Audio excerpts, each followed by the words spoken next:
Here inductance value is given as inductance value L is given as 442 millihenry.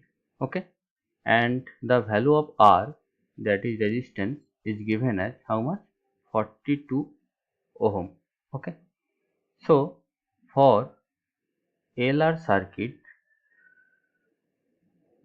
okay, impedance Z equal to, we know it is XL square plus R square, where XL is omega L whole square plus R square.